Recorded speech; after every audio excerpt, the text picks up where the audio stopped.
পাকিস্তানরা যুদ্ধের পর আমাদের দেশ থেকে যে মূল্যবান জিনিসগুলো নিয়ে গেছে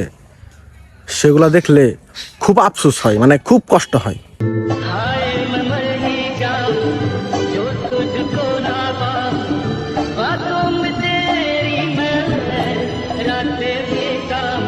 আর যুদ্ধের পর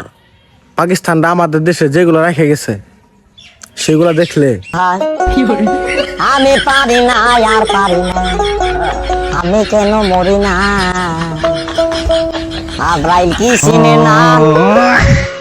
আমারে গো, আমি পারি না, আর পারি না, আমি হয়তো দুদিন পরে মরবো, আগে মরলে কি ক্ষতি, আরে এই দুনিয়া মাথা চক্কর মারে।